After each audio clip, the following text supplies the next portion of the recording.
Hi, this is Paul from Outerloop Coaching and OuterloopCoaching.com. I hope you are well. I hope you are safe today. I want to talk about how to build an audience without gigging. So if you are unable to get out, you're unable to get the band on the road, you're unable to get the band out onto a stage in your hometown, maybe it's because it's a solo project and you're doing everything, and it could be that there's something else keeping you indoors. I know for a lot of people at the moment that I'm recording this are locked indoors and the industry is shut down due to the coronavirus, and maybe this will date very, very well by the time you're seeing this video, but there are a lot of different ways that you can apply yourself in order to build your audience. First of all, remember that when all of the times that you think to yourself, well, geez, you know, I could either go out and do something to advance my career, or I can stay in and try to advance my career. This is your opportunity to stay in and do it. It's like your rainy day for 30 days or 6 months, or rainy days for a year, whatever, however long this lasts. So first thing is, get active on social media. I've got a playlist on social media. It is right over my head over here, I think. And so check that out. I have some advice in particular on how to focus your efforts on social media. I believe that too many people are trying to do too many things on too many platforms, and they can't be good at any of them. So I recommend 3 platforms in which to focus your energy on. This information is good for years to come, I believe. So check that video out. Second thing is, you need to get active on YouTube. So this is a bit of a clue in that one of those 3 platforms is YouTube. YouTube is incredible. It is the platform on which you can turn your casual fans into mega fans. And if you are producing content on YouTube regularly, if you can, 90 videos in 90 days, shoot for that. My guru, Miles Beckler, I'm going to recommend him right over here, recommends this strategy, and I love it. Someday I'll do it myself. Can't yet, but this is a great opportunity for you to try to do it. Don't think to yourself that YouTube is only the place where you put your music videos. YouTube is everything. YouTube is like your TV channel for your band. It should be the place where you put works in progress, just talking to people, interviews, having people interview you. It can be game shows, cooking shows. It can be all sorts of stuff. Start making that kind of content. Turn the camera on and see what happens. I think you'll be surprised, and I think that,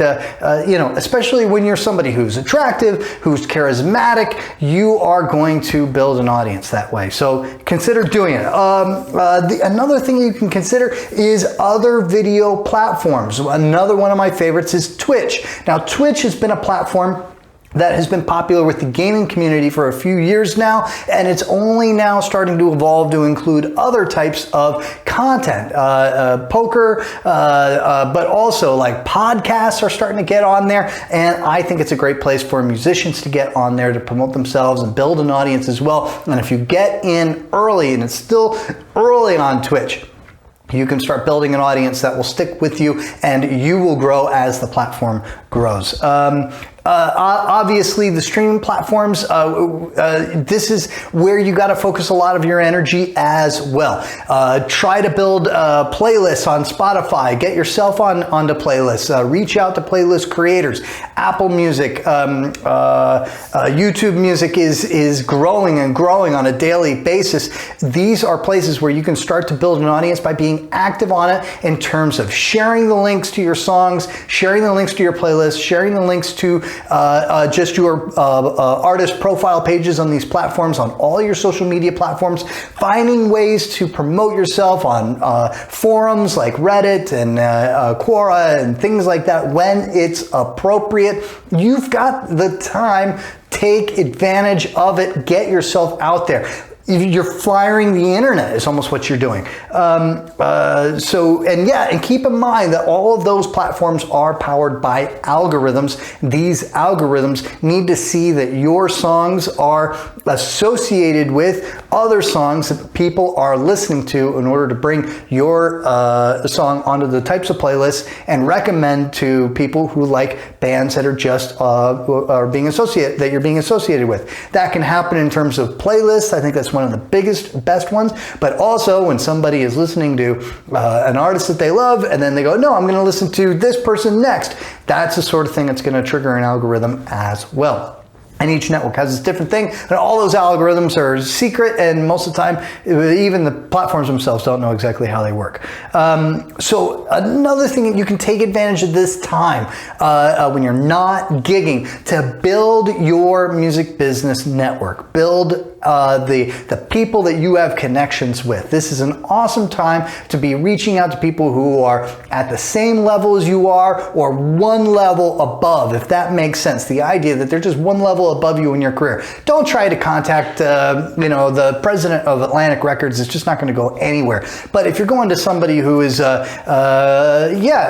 label that perhaps wouldn't sign you now, but you could see being ready for them in a year or in 2 years, and you're working at it, that's the type of person you can kind of you can reach out to, make a connection with, and start building yourself. And it's also, consider that when you are ready to hit the live circuit, you're not going to want to reach out and build your network of promoters and booking agents like then. That's too late. Like, you want to build that network now so that when you are ready, they are ready for you. And I can promise you, at least during the time I'm recording this, during the coronavirus crisis, that there's promoters and booking agents who have been frantically rescheduling things, but now that there's not a lot of information as to when this is going to relieve and the venues can open up again, they're going to have a lot of time on their hands. It's a great opportunity to reach out to them. Normally they wouldn't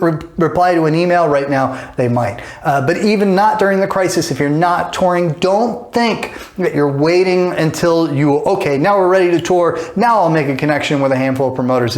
It just won't work. Build that network now, and build your industry network in general. So that's another thing you can be doing when you're not touring, when you're not gigging. Build content, great content for the future. So keep writing songs, keep working on your craft, keep working on how you present yourself live. You can even practice things like how you conduct yourself in an interview, how your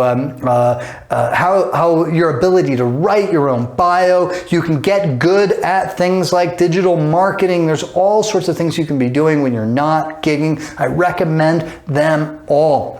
And learn something that's going to be beneficial to your music career. It's going to save you money in the future when you need to, instead of hiring somebody to do it for you. But it also might be one of those great ways in which when somebody's not doing a good job for you, when you've delegated it to them, you'll be able to tell them how they can do it better, and you can hold them accountable, and they'll do a better job as a result. Another thing you need to be doing when you're not gigging is keep the band motivated. This is a huge responsibility for every band leader. You want to keep everybody motivated to stick with you, keep motivated to create great art, and keep them motivated to be with you when you are going to need them most, and when you're hitting that live circuit, when you're hitting the tours.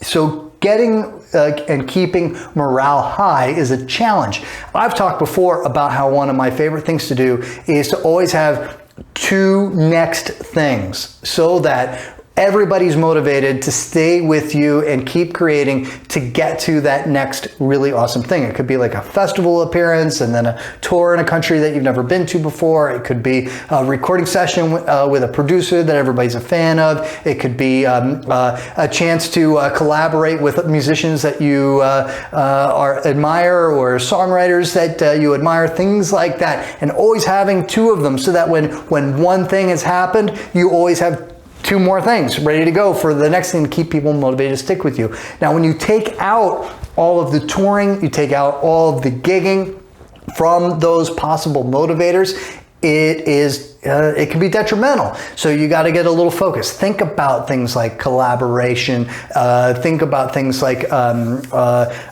doing live streams and with special guests. Anything that you think will keep the members of your band motivated, especially now that, like, you know, revenue is crushing down to zero when you're not gigging.